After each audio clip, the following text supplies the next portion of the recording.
no compromise. உங்க சைடுலயும் எங்க சைடுலயும். GT Holidays, South India's #1 travel brand.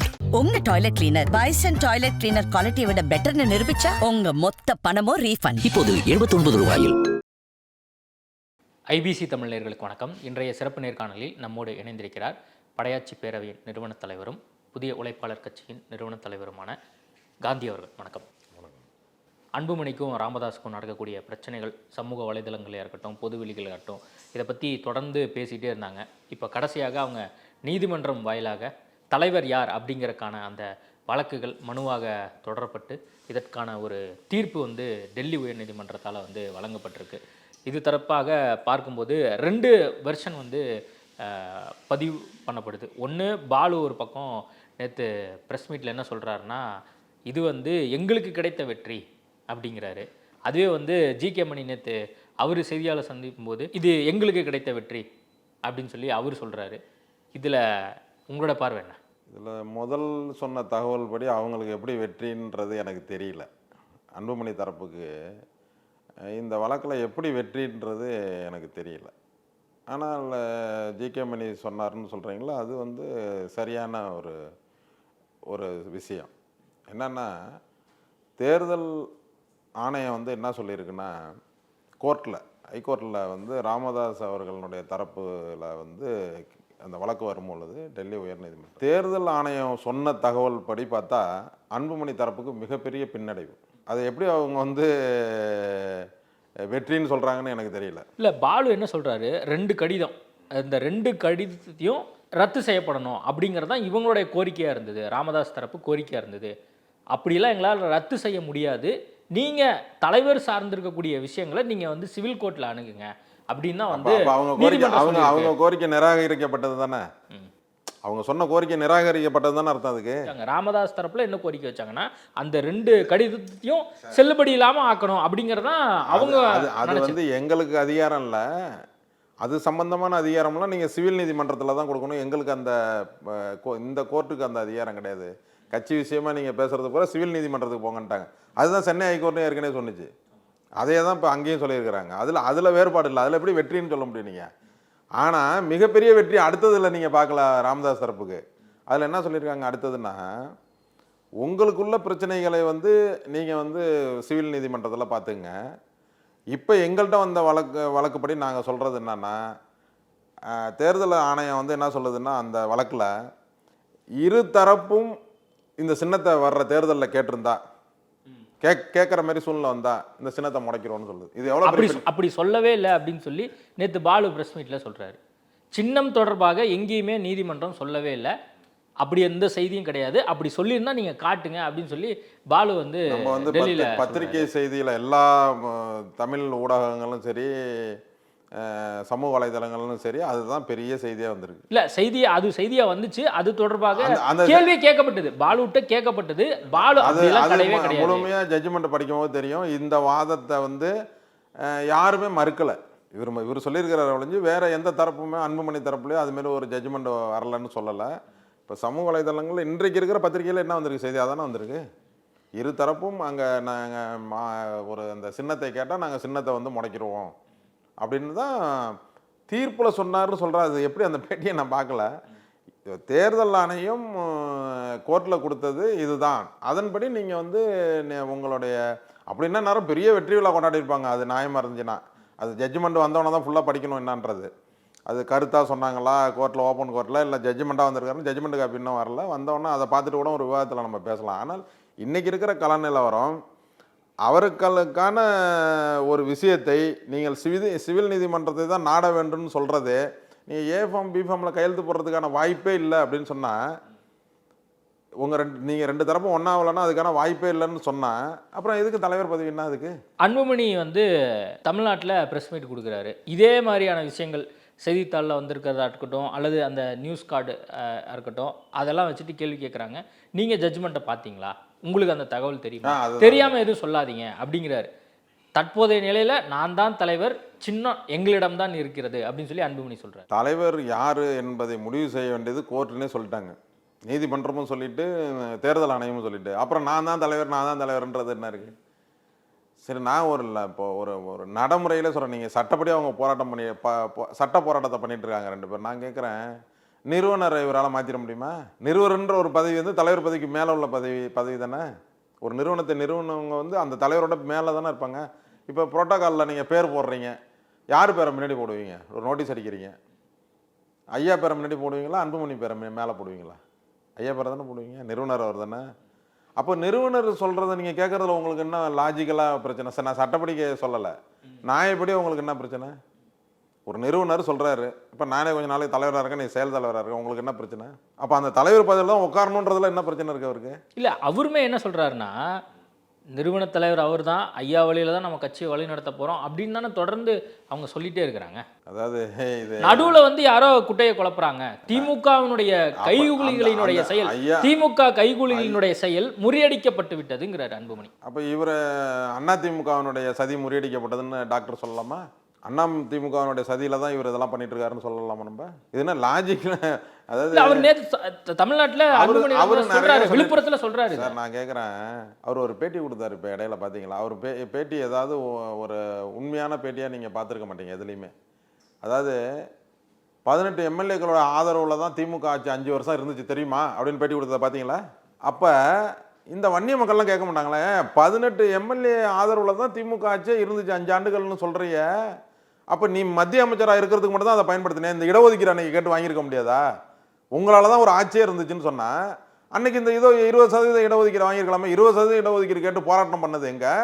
இன்னைக்கு போய் நீ 15%ன்னு கேட்குறீங்கன்னா அது எப்படி? டிகிரி படித்தவனை கொண்டு வந்து 8வது படிக்க வைக்கிற மாதிரி இல்லது? இல்லை ஒரு 25,000 சம்பளம் வாங்குறவங்களை கொண்டுட்டு போய் எங்களுக்கு 10,000 தான் சம்பளம் வேணும்னு போராட்டம் பண்ணுற மாதிரி இல்லது? நீங்கள் 20%க்கு மேலே கேட்டிங்கன்னா கூட ஒரு நியாயம் இருக்குது. நீங்கள் 15% கேட்டு இன்னைக்கு 87லே 20% கேட்ட வன்னியர்கள், அப்போ வன்னியரோட மக்கள் குறைஞ்சிருக்காப்ப? இல்லை அன்னைக்கு போராட்டம் பண்ணதனுடைய அளவுகோல் தப்பா? என்ன சொல்ல வராங்க அவங்க? முதல்ல லாஜிக் வேணா ஒரு இதில். டாக்டர் போராட்டம் பண்ணது ஏற்கனவே கிடைச்சி அந்த 10% கொடுங்க அப்படின்னு ஆர்ப்பாட்டம் நியாயமானது. நீங்கள் என்ன சொல்கிறீங்க? 15% இடஒதுக்கீடு கொடுன்னு புது ஒரு போராட்டத்தை பண்ணுறீங்க. அதில் சிறை நிரப்பு போராட்டம்ன்றீங்க. எல்லாம் ஜெயிலுக்கு போய் உட்காந்துக்கிட்டாங்கன்னா வன்னியர் மக்கள்லாம் அவங்க குடும்பத்தெல்லாம் யார் பார்க்குறது? இல்லை, அது சம்மந்தமாக தான் இப்போ வர 17ஆம் தேதி ஆர்ப்பாட்டம் பண்ண போகிறாங்க. அதான் அது தவறான விஷயம் இல்லையா? ஜாதிவாரி நீங்கள் ஆர்ப்பாட்டம் பண்ணுங்க. ஏன் ஜாதிவாரி கணக்கெடுப்பு? நீங்கள் தான் மத்தியில் ஆட்சியில் எத்தனை வருஷம் வரீங்க? 2014 இருக்கீங்களா? என்ன உங்களுடைய போராட்டம்? நான் கேட்குறேன், 87ல் என்ன சொல்லி போராட்டம் பண்ணீங்க நீங்கள்? மத்தியில் 2%, மாநிலத்தில் 20%. ஏன் நீங்கள் போய் பார்லிமெண்ட்டில் உட்காருங்களா? மத்திய அரசு 2% வன்னியர் கொடுங்கன்னு உட்காருங்களா? உட்காந்து ஒரு போராட்டம் பண்ணுங்களா? அங்கே தானே கூட்டணியில் இருக்கீங்க.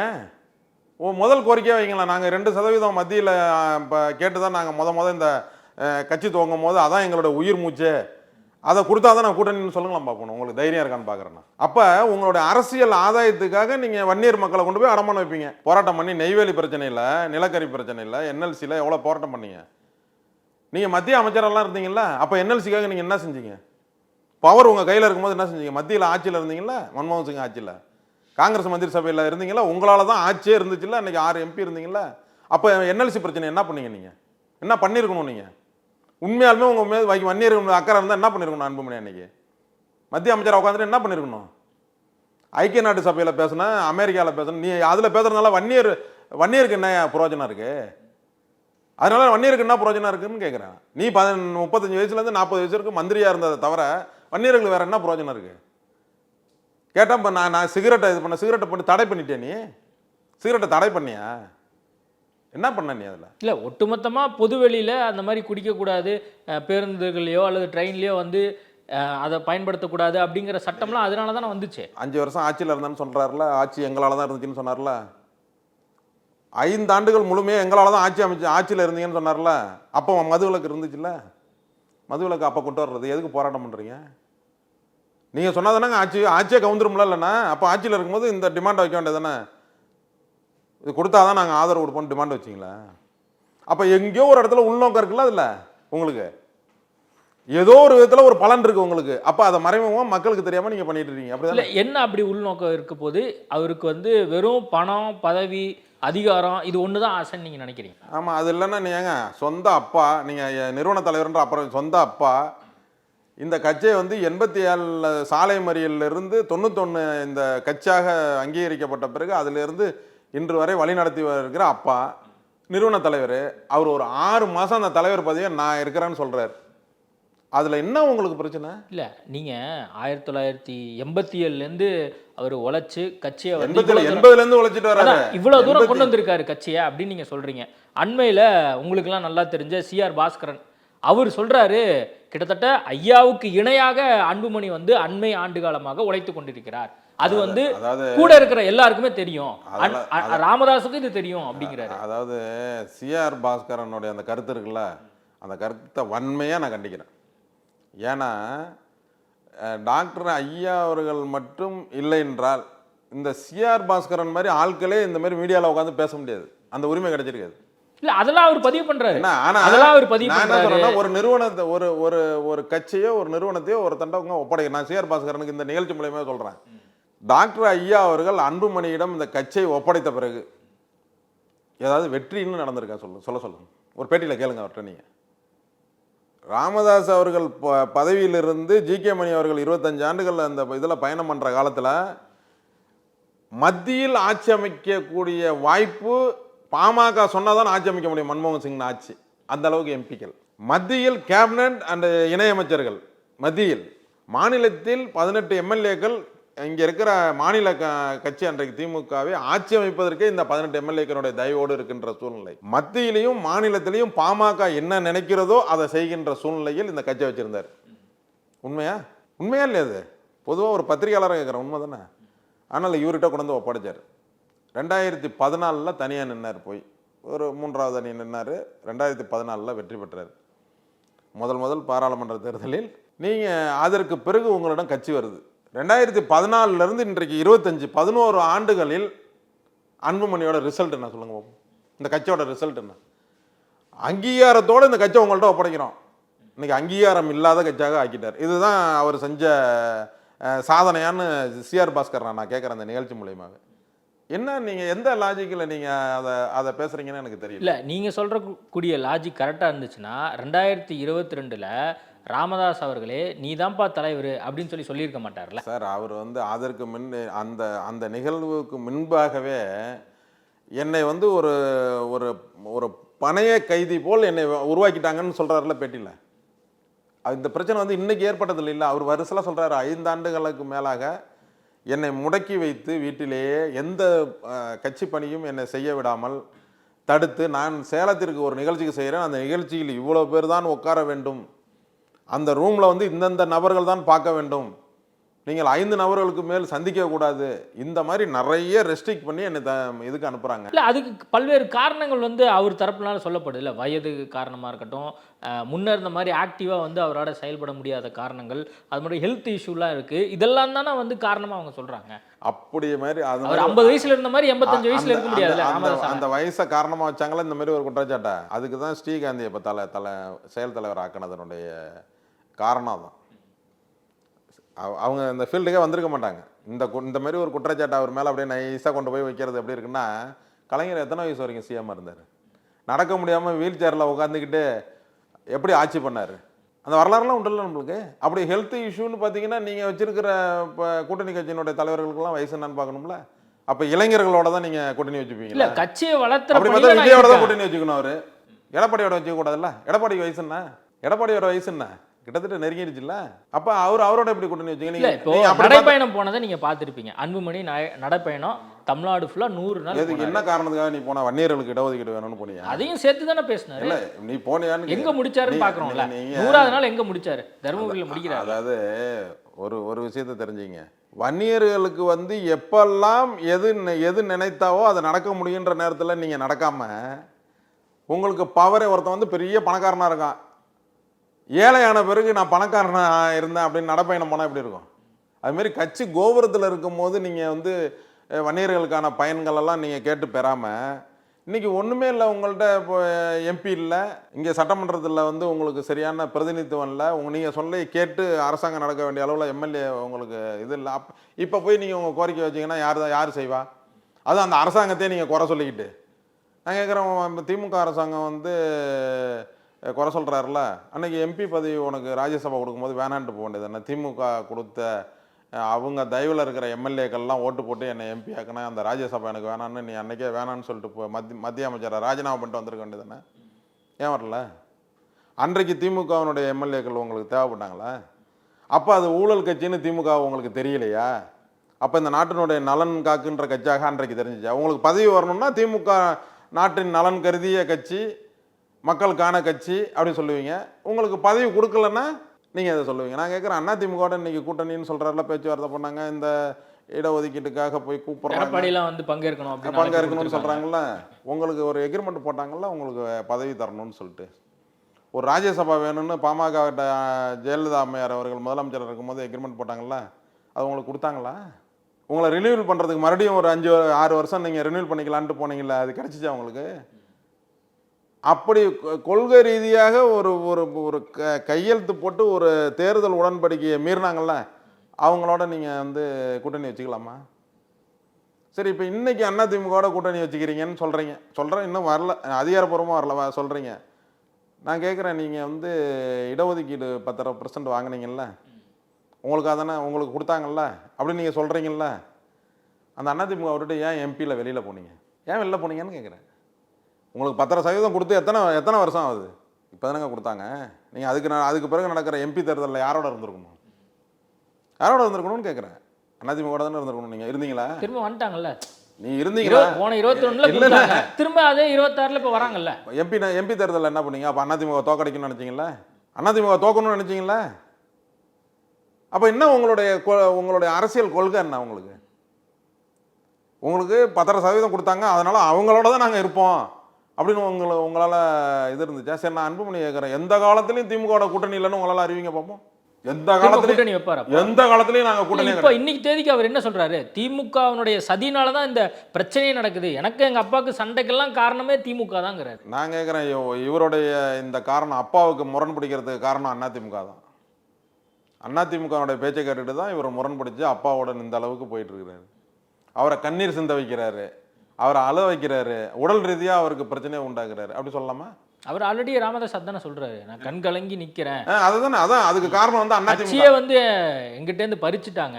அதுக்கு காரணம் வந்து அதிமுக தான். அதிமுக பேச்சை கேட்டுட்டு தான் அன்புமணி இதெல்லாம் செய்யறாரு. அப்படி சொல்லலாமா? நம்ம என்ன லாஜிக்? திமுகவுக்கு அதுக்கு என்ன சம்மந்தம் இருக்கு? நீங்க 2 பேரும் இல்ல, கூட இருக்கிறவங்க எல்லாம் நல்ல ஒரு அண்டர்ஸ்டாண்டிங்கோட இருக்கிறாங்க திமுகவோட.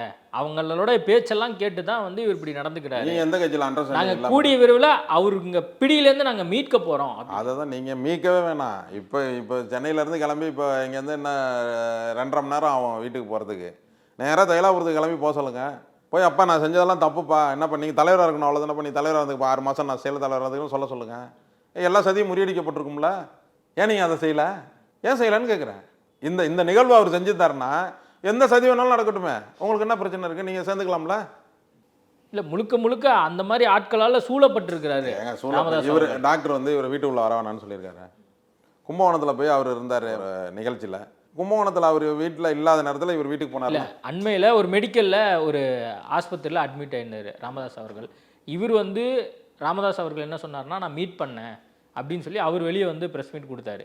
அதுவே வந்து ராமதாஸ் அவர்களே வந்து அவர் என்னால் மீட்லாம் பண்ணல, அவர் சும்மா சொல்கிறாப்ல அப்படின்னு சொல்லி அவரே பேட்டி கொடுத்து நம்ம பார்த்தோம். அது யார் மேலே தப்புன்னு நினைக்கிறீங்க நீங்கள்? ரெக்கார்டாக எல்லா இடத்துலையும் கேமரா இருக்குது, ஓகேவா? அவரே சொல்கிறாரு, என்னை வந்து பார்க்கவே இல்லை, அவன் டாக்டர்கிட்ட கேட்டுட்டு வெளியில் வந்து அந்த பார்க்க வேண்டாம்னு சொன்னதே ராமதாஸ் அவர்கள் தான். அதை எங்கேயாவது சொல்லியிருக்காரு? அந்த பேட்டியில் சொன்னாரா? இல்லை, அந்த பேட்டியில் சொல்லலை. அப்போ அது தவறான முன்னுதாரணம் தானே அது. அப்போ வந்து பொய் சொல்கிறாரு. இல்லை, நம்மளுக்கு கிடைச்ச தகவல் அடிப்படையில் அவர் அப்படி சொல்லியிருக்கிறாரு அப்படிங்கிறதான். அப்படி சொல்லியிருந்தா அவர் ப்ரெஸ்லேயே வந்து சொல்லி பொது வெளியில் சொல்ல மாட்டாங்கல்ல. எப்படி இவ்வளோ விஷயத்த பொது வெளியில் சொல்கிறாரு? எங்கள் அப்பாவுக்கு வந்து மனநிலைமை சரியில்லை, அவர் வந்து மிந்தி மாரிலாம் இப்படி சொல்கிறது ராமதாஸ் அன்புமணி தரப்புல இவங்க இப்படி சொல்கிறாங்க. அதான் அன்புமணி தரப்புல. அன்புமணி வந்து ராமதாஸ் அவ்வளோ கேவலமான ப்ரெஸ் மீட்லாம் வச்சு சொல்லும் போது அவருக்கு மனநிலைமை சரியில்லை, அவர் சுயநனவோட இல்லை, அவர் என்ன சுயநலம் இல்லாமல் இப்போ ஏதாவது வேற இன்னொரு ஆளை பக்கத்தில் வச்சுக்கிட்டு ப்ரெஸ் மீட் நீங்கள் சொல்லுங்கன்னு சொல்கிறாரா? 1 to 1 அவரே தானே பேசுகிறாரு. அவரை போய் நீங்கள் இந்த மாதிரி ஒரு கிரிட்டிசைஸ் பண்ணுறீங்களே, நீங்கள் வந்து பேட்டியில் அப்போ அது உண்மையாக இருந்தால் நீங்கள் பேட்டியில் அன்றைக்கி அவர் தான் கிளியராக சொல்கிறார், என்னை வந்து பார்க்கவே இல்லை, எல்லா தலைவர்களும் பார்த்தாங்க. அப்படி இருந்துச்சுன்னா ஒரு ஃபோட்டோ வந்திருக்குமே. இவர் உண்மையிலுமே பார்த்துருந்தா உடனே அது சமூக வலைதளங்களில் ஃபோட்டோ வந்திருக்கும். அப்போ பொய் சொல்கிறாரு தானே அர்த்தம். இவர் உள்ளே ஆஸ்பத்திரி போனது உண்மை, ஆனால் அப்பாவை பார்த்தாரான்றது தானே பிரச்சனை. அவரே இல்லைன்றார்ல, நான் ஐசியூஆரில் இல்லைன்றாரு. அப்போ 10 நிர்வாகம் என்ன செஞ்சுருக்கோம், அப்போலோ நிர்வாகம் அதுமாரி அவர் டாக்டர் சொல்கிறது தப்புன்னு சொல்லியிருக்கும்ல. அவங்களுக்கு அவங்களோட கேடர் முக்கியம்ல. பொய்யா ஒரு தகவலை சொன்னார்னா அவர் ஐசியூவில் தான் இருந்தார், பொய் சொல்கிறாரு அப்படின்னு சொல்லியிருப்பாங்களே. சொல்லலையே, நிர்வாகம் மறுப்பு தெரிவிக்கலையே. அவர் ஐசியூவில் இல்லை, நான் ரெகுலர் செக்கப்புக்கு தான் போனேன். செக்கப் போயிட்டு வரும்போது இவங்க என்ன எல்லா தலைவர்களும் வந்து நான் ஏதோ உடம்பு சரியில்லைன்னு நலம் விசாரித்தாங்க. தமிழ்நாட்டில் இருக்கிற 99% தலைவர்கள் வந்து என்னை நலம் விசாரித்தார்கள். அன்புமணி வந்து ஏதோ வெளியில் யாரோ டாக்டர்கிட்ட பேசிட்டு அப்படியே பேட்டி கொடுத்துட்டு போயிட்டான், அப்படி தான் சொல்கிறாரு. அதுவே தவறான விஷயம் இல்லையா? நீங்கள் அங்கேயே உங்களுக்கு ஒரு நல்லிணக்கம் வர வேணும்னு நினச்சிங்கன்னா நீங்கள் அங்கேயே உட்காந்துருந்துருக்கணும்.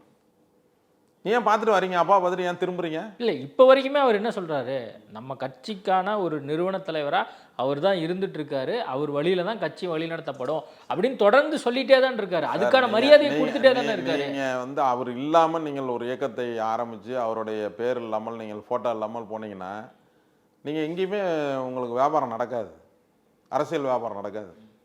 நீங்கள் டாக்டரை மையமாக வச்சு, ஐயா அவர்களை மையமாக வச்சு தான் நீங்கள் எதுவுமே செய்ய முடியும். இல்லை, அவர் எதுவுமே பண்ணலையா? இப்போ அன்புமணி கட்சிக்காகவும் எதுவும் பண்ணல, வன்னியர்களுக்காகவும் எதுவுமே பண்ணலையா? ஏதாவது ஒன்று சொல்லுங்கள், இந்த விஷயத்த செஞ்சிருக்கிறாரு அப்படி சொல்லுங்களா? நீங்கள் சொல்லுங்கள், நான் பதில் சொல்கிறேன். இல்லை பொது வழியில் யாரையாவது சொல்லுங்கள், நான் அதுக்கு பதில் சொல்கிறேன். நல்லதாக 4 விஷயம் இருக்கும்ல, அந்த மாதிரி எதுவுமே கிடையாது. அதான் ஒன்று ஒரே ஒரு விஷயம் சொல்லுங்கள். நீங்களாம் ரொம்ப ஆழமாக அவங்களோட ஒரே ஒரு விஷயத்த சொல்லுங்கள். இன்னைக்கு அதுக்கு தான் டாக்டர் மன்னிப்பு கேட்குறாரு. நான் கேட்குறேன், இதே ஐபிசி தமிழில் நான் சொன்ன அத்தனை குற்றச்சாட்டு, எத்தனையோ குற்றச்சாட்டுகளை ராமதாஸ் ஐயா அவர்கள் மீது சொல்லியிருக்கிறேன். அந்த குற்றச்சாட்டெல்லாம் பட்டியலிட்டு இதெல்லாம் நான் செஞ்சது தப்பு தான் சொல்லியிருக்காரு. இப்போ அதை பார்த்தீங்களா? அதுக்கு பிறகு தான் நான் போய் சந்தித்தேன் அவர். இப்போ இந்த சூழ்நிலையில் ஏற்கனவே நம்ம கடந்து வந்த பாதைகளில் நிறைய அவர்கள் நிர்வாக ரீதியாக வசதி வந்து விட்டார்கள், கட்சியை பெரிய அளவில் பலப்படுத்தி விட்டார்கள் என்பது வேறு. ஆனால் கீழ் லெவலில் ஏதோ ஒரு காரணத்தினால நம்ம வந்து இவ்வளோ பெரிய தப்பை பண்ணியிருக்கிறோம் அப்படின்றது எல்லாத்துக்கும் மன்னிப்பு. ராமதாஸ் உணர்ந்துட்டார். அப்போ அதை உணர்ந்துட்டார். அதில் நான் செஞ்ச மிகப்பெரிய தப்பு இவரை தலைவராக்கினது. சரி, இப்போ வந்து ராமதாஸ் வந்து திமுகவோட கூட்டணி போலான்னு நினைக்கிறாரா? நினைச்சா என்ன தப்பு இருக்கு? இதைத்தான் அன்புமணி சொல்றாரு. ஏன் என்ன தப்புன்னு இருக்கு? இந்த மாதிரி சில பேர்லாம் வந்து பின்னாடி இருந்து இயக்குறாங்க. திமுகவோட ஒரு கூட்டணி வச்சு இந்த கட்சியை பலப்படுத்த வேண்டும்னு நினைக்கிறாருன்னு வச்சுங்க. திருமாவளவன் கூட இருக்காரு. அதுக்கு உண்மையா நீங்க சொல்லுங்க. திருமாவளவன் திமுக கூட்டணியில் இருக்காரு, ராமதாஸும் திருமாவளவனும் எப்படி ஒன்னா டிராவல் பண்ண? ஏற்கனவே அவங்க கூட்டணியில பயணம் பண்ணவங்க தானே. இந்த தர்மபுரியில் நீங்கள் நிற்க வேண்டும் என்பதற்காக தானே இவ்வளவு பெரிய பிரச்சனை பண்ணீங்க. அப்ப நீங்க வெளியில இருக்கும்போது ஏற்கனவே இருந்த ஒரு நட்பு அப்படியே சேர்றதில்ல, என்ன தப்பு இல்லையே? நாட்டு நலன் கருதி, தமிழக நலன் கருதி அப்படி சேர்ந்தா என்ன தப்பு இருக்கு? நல்லது தானே. இந்த திமுக கூட்டணியில் ராமதாஸ் வர்றதுக்கான சூழல் இருக்கா? அதை வந்து திருமாவளவன் ஏற்றுக்கொள்வாரா அப்படிங்கிற நிறைய கேள்விகள் இருக்குல்ல சமூகத்தில். இது வேற மாதிரியான விஷயமாவும் பார்க்கப்படும்ல. இல்லை, நான் என்ன கேட்குறேன்னா, இரு சமூகங்களும் ஒன்றா இருந்து ஒரு தேர்தலை சந்தித்தால் இன்றைக்கு இருக்கிற அரசியல் சூழ்நிலையில் மிகப்பெரிய வெற்றி வாய்ப்பு பெறுகின்ற வாய்ப்பு இருக்கிறது. அந்த வாய்ப்பு அவர் வந்து திருமாவளவன் அவர்கள் நான் எந்த காலத்திலையும் பாரதிய ஜனதாவோடும் பாமகவோடும் கூட்டணி இருக்க மாட்டேன்னு ஒரு கொள்கை திட்டத்தை வச்சிருக்கிறார். இன்றைக்கு இருக்கிற கள நிலவரம், அந்த பாமகவில் அவர் நினைத்த ஒரு பெரிய சிக்கலான விஷயம் அன்புமணியிடம் தான் இருக்கிறது, ராமதாஸ் அவர்களிடம் இல்லை என்று நான் நினைக்கிறேன். அதனால் இவர்கள் ஒன்றாக சேர்ந்து இந்த தேர்தலில் சந்திப்பதில் எந்த விதமான ஒரு பிரச்சனையும் இல்லை என்று தான் நான் நினைக்கிறேன். இல்லை, அப்படி பார்த்தா இவர் தனியாக கட்சியை ஆரம்பிக்கணும் அல்லது இவருக்கான வாய்ப்பு என்ன இருக்குது அப்படின்னு இருக்குல்ல ராமதாஸ். சிவில் நீதிமன்றத்தில் அதற்கான உத்தரவை வந்து தேர்தலுக்குள்ளே கண்டிப்பாக வாங்கிடுவார்னு நான் நினைக்கிறேன். இந்த சிவில் நீதிமன்றத்தை நாட சொல்லியிருக்காங்களா, அந்த சிவில் நீதிமன்றத்தை நாடி அதுக்கான உத்தரவை அவர் தேர்தலுக்குள்ளே கண்டிப்பாக வாங்கிடுவார். அந்த வித்தையெல்லாம் ராமதாஸ் ஐயா அவர்களுக்கு தெரியும். அதனால் அவர் அதை சட்ட போராட்டம் பண்ணி அதில் வெற்றி பெற்று விடுவார். அப்போது திருமாவளவனும் ராமதாஸும் ஒன்று சேர்றதுக்கு வாய்ப்பு இருக்குது, ஒரு சான்ஸ் இருக்குது அப்படின்னு 100% வாய்ப்பு இருக்குது. ஏன்னா தமிழகத்தினுடைய நலன் கருதி இருவரும் ஒன்றாக சேர்ந்து அரசியல் பயணத்தை இந்த தேர்தலில் நடத்துவார்கள் என்று நான் நினைக்கிறேன். அப்போ அன்புமணி அவர் சொல்லிட்டு இருக்காருல்ல, முழுக்க தேர்தல் ஆணையம் அங்கீகரிச்சிருச்சு, சின்ன எனக்கு தான் அப்படின்லாம் வந்து சொல்லிட்டு அது அப்புறம் ஏன் சிவில் நீதிமன்றத்தை நாடுங்கன்னு சொல்கிறாங்க? பீகார் தேர்தலில் பாமக போட்டியிடுறதுன்னு லெட்டர் கொடுத்தாங்கன்னு ஒரு சமூக ஊடகங்களில் வந்த செய்தி பார்த்தீங்களா? அது உண்மை என்னன்னு தெரியாது. ஆனால் அதே இதில் ராமதாஸ் தரப்பும் நாங்களும் நிற்கிறோம் அப்படின்னு சொல்லி ஒரு மனு கொடுத்துருந்தாங்கன்னா அன்றைக்கே சின்னம் முடக்கப்பட்டிருக்கும். இப்போ நடந்த இப்போ இன்னைக்கு வர்ற செய்திகள், வழக்கு சம்மந்தமான வர்ற செய்திகளை பார்த்தா அன்புமணி தரப்புக்கு சொன்ன விஷயத்தை இவர்களும் சொல்லியிருந்தால் இந்த சின்ன விஷயமே தேர்தல் ஆணையத்தால் வந்திருக்காதான் நான் நினைக்கிறேன்.